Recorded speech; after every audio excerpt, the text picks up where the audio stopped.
दोस्तों नमस्कार, सुप्रभातम, good morning. My name is SP Joshi और स्वागत है मेरे आज के एक और नए ब्लॉग नानू की सानू में। और दोस्तों आज के ब्लॉग की शुरुआत बिल्कुल घर के अंदर से हो रही है और अभी सुबह लगभग साढ़े नौ बज रहे होंगे, लगभग ऐसे ही लगभग टाइम हो रहा होगा। और बस आज सोचा कि घर के अंदर से ब्लॉग की शुरुआत की जाए। तो दोस्तों आज की दिनचर्याओं में क्या रहने वाला है वो तो समय बताएगा, लेकिन फिर भी प्रयास रहेगा कि आपके लिए कुछ ना कुछ छोटा मोटा जो भी हमारे से बन पाएगा वह अवश्य ही प्रस्तुत करने का प्रयास रहेगा। और दोस्तों आजकल बिल्कुल मौसम ने अपना अलग रूप धर लिया है, अलग ही रूप में मौसम चल रहा है। और इस मौसम के कारण ना खैर कुछ लोगों को तो गर्मी से राहत मिल रही होगी, लेकिन किसानों के लिए कहीं ना कहीं आफत का ही आलम बना हुआ है। ये आफत इसलिए कह रहा हूँ कि क्योंकि अभी लोगों के धान वगैरह जो है ना अभी बिल्कुल अभी खेतों में ही है और लगभग इस टाइम कई जगह पक चुके हैं, कई जगह पकने वाले हैं और कई जगह बिल्कुल उसको मड़ाई के तरफ चल रहा है।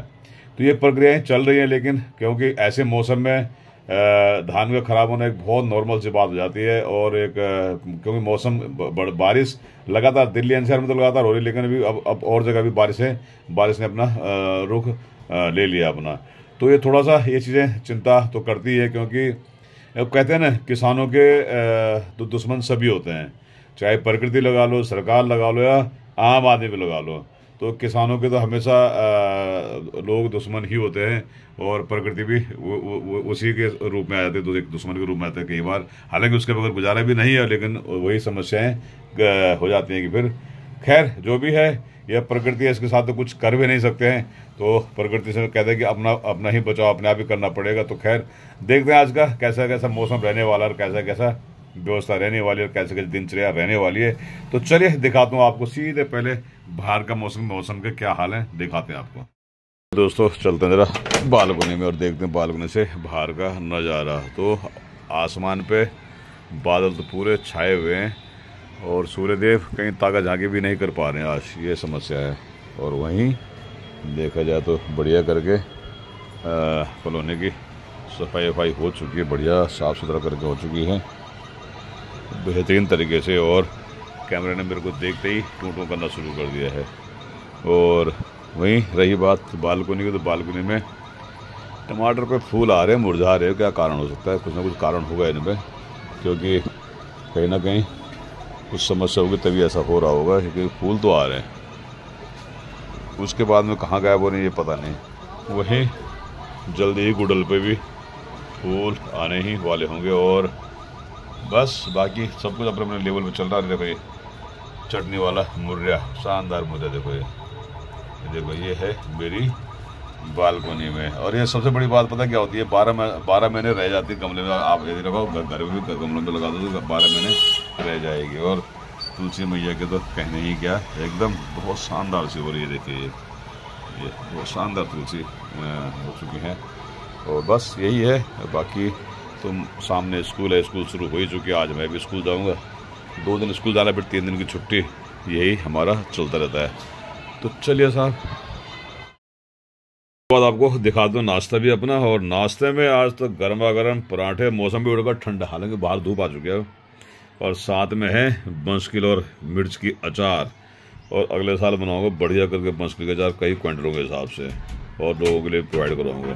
तो फिलहाल मक्खन के साथ में पराठा और अचार।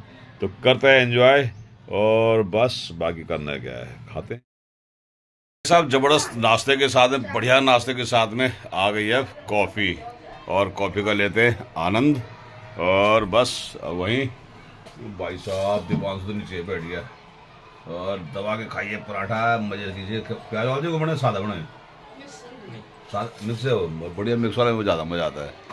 तो वहीं वो देखो सामने, ये देखिए साहब मैडम आटा पराठा बना दे पहुँच गई है, ये देखिए साहब। चलिए खैर मैं तो लेता हूँ कॉफ़ी का आनंद, और आप भी आनंद लीजिए मेरे साथ। अबे ओ भाई क्या हाल है? कुछ तो हाल है। पराठे अच्छे लगते हैं, इसका मतलब गरम गरम भी खा रहा है। और कभी तेरे को ठंडी रोटी भी गरम लगती है जब भूख नहीं होती है या जब खाने की इच्छा नहीं होती है। ऐसा है क्या? ऐसा है? इधर देखा, मुंह दिखा, ऐसा है क्या? दोस्तों ड्यूटी के लिए फिर हो चुका है तैयार, और आज और कल फिर ड्यूटी, फिर 3 दिन की छुट्टी, अभी यही दिन संडे। ऐसा ही है ये महीना पूरा, जो अक्टूबर का महीना जो होता है ना, वो ऐसे ही निकलता है, क्योंकि कभी दिवाली, कभी दशहरा, कभी कुछ ये चलता ही रहता है। और ख़ास तौर पे यह महीना बिल्कुल पता नहीं चलता, क्योंकि स्कूल में पेपर चल रहे हैं, तो उसमें भी ज़्यादा कुछ दिक्कत नहीं है, बस हल्का फुल्का ऐसा ही है, तो थोड़ा बहुत। और चलिए खैर, मैं निकलता हूँ ड्यूटी के लिए, और ड्यूटी में जा देखते हैं कि क्या क्या वहाँ पर करते हैं। हालांकि मैं ज़्यादा वहाँ से रिकॉर्ड इतना करता नहीं, पर फिर भी देखते हैं जो हमसे आज की दिनचर्या में हो सकेगा जोड़ने का, वो जोड़ेंगे। तो चलिए निकलते हैं ड्यूटी के लिए। चलिए साहब, पहुँच चुके हैं ड्यूटी पर भी। बस अब ड्यूटी पहुँच कर लगते हैं अपने कार्य पे। थोड़ा सा पौधों को हल्का फुल्का पानी देना जरूरी है। पहले ये पौधे हैं ना पीछे दिख रहे थे, ये बंद रहते हैं यदि, तो बस।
दोस्तों शुभ संध्या, गुड इवनिंग, जय हिंद और जय यमकेश्वर। और दोस्तों आज जो ब्लॉग अभी पूरे दिन भर तो जो बनना था वो बनाया, थोड़ा बहुत जो अपनी दिनचर्या थी वो तो किया ही है, लेकिन मैं आगे कुछ चीज़ें अब भी आगे आपके सामने रख सकता हूँ, रखना चाहता हूँ। और वह यह है कि हमारे यमकेश्वर विकासखंड में जो एक बहुत चर्चित एक ताल घाटी है, बहुत चर्चित क्या है, मतलब बहुत ही परेशान जिसको कहते हैं ताल घाटी। ताल घाटी के लिए आज हमारे एक मुहिम छेड़ रखी हमने कि गंगा बूपुर जो बी नदी से बिलासनी के ऑल वेदर रोड बने, और उसके लिए हमने आज एक जूम मीटिंग भी की। और जूम मीटिंग के में हम काफ़ी लोग हमारे जो सम्मिलित थे, वो काफ़ी लोग इकट्ठे हुए। उस मीटिंग के अनुसार जो भी हमने अब एक डिसाइड किया कि दिनांक 21 तारीख अक्टूबर को बिलासनी सामुदायिक मिलन केंद्र, जो यमकेश्वर के बिलासनी में सामुदायिक मिलन केंद्र है, वहाँ पर एक महाबैठक का आयोजन किया जा रहा है, जिसमें कि क्षेत्रीय जनप्रतिनिधि, क्षेत्रीय जनमानस और संघर्ष समिति के जो पदाधिकारी है, जो कार्यकारिणी है, वह रहेगी। और साथ में विशेष यह रहेगा कि अभी तक क्या हुआ, क्योंकि एक अच्छी खासी प्रक्रिया हो चुकी है, लेकिन उसके आगे क्या होना चाहिए और कैसे नहीं होना चाहिए, उस पर कैसे काम किया जाए, उस पर हमारे एक व्यवस्था बननी है, उस पर काम करना है। वहीं उस पर डिसाइड हुआ कि 21 तारीख को हमारे यहाँ एक बड़ी मीटिंग का आयोजन किया जा रहा है विंध्यवासिनी में। तो खैर वह तो मीटिंग के बारे में। वह दूसरी बात यह है कि आज हमारे क्षेत्रीय दल यूकेडी के वरिष्ठ नेता, जो कि काफ़ी वरिष्ठ हैं, श्री डॉक्टर शक्तिशील कपराण जी, उनके नेतृत्व में बी नदी पर जल्दी से जल्दी पुल बने, उसके लिए उसकी मांग की गई, और वहाँ पर एक धरना प्रदर्शन किया गया, और वहाँ पर काफ़ी लोग भी एकत्रित हुए थे।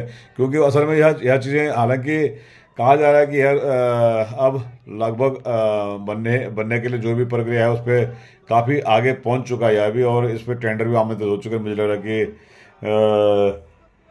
जल्दी ही पता चल जाएगा कि कितना क्या और कितनी जल्दी बनता है। या तो खैर बात वही है ना कि जब दूध का जला भी छाछ भी भूख फूक कर पीता है, इसलिए लोगों का विश्वास थोड़ा सा इसलिए कम हुआ है कि कई बार टेंडरिंग हुई है, कई बार चीज़ें हुई हैं, और कई बार यह जो पुल है बीन नदी का यह बनते बनते रहा है। तो उसके लिए भी प्रयास वर्तमान विधायक या पूर्व विधायक या पूर्व जो भी लोग थे सब लोगों ने प्रयास किया, और प्रयास मुझे तो लगता है कि उस प्रयासों का प्रतिफल का समय आ चुका है और वह होने ही वाला है। तो देखते हैं। तो वह भी एक अच्छे पहल थी, और सही मायने में जनता को विरोध भी करना चाहिए, समर्थन भी। यदि अच्छे काम होते हैं तो उसका सराहना करना चाहिए, और जो नहीं होते हैं तो उसके लिए आपको विरोध भी करना चाहिए। इसमें कोई दो राय नहीं। जागरूक जनता का यही फर्ज बनता है लोकतंत्र में। जनता सर्वोपरि, और जनता की जो मांगे हैं उन मांगों पर काम करना जनप्रतिनिधियों का काम भी है। और मुझे लगता है कि होगा जल्दी, मुझे लगता है बहुत जल्दी होने ही वाला है, और देखते हैं कि कितनी जल्दी होता है, क्या होता है, वो तो सब समय बताएगा। खैर बाकी आज का ब्लॉग आपको कैसा लगा अवश्य बताइएगा।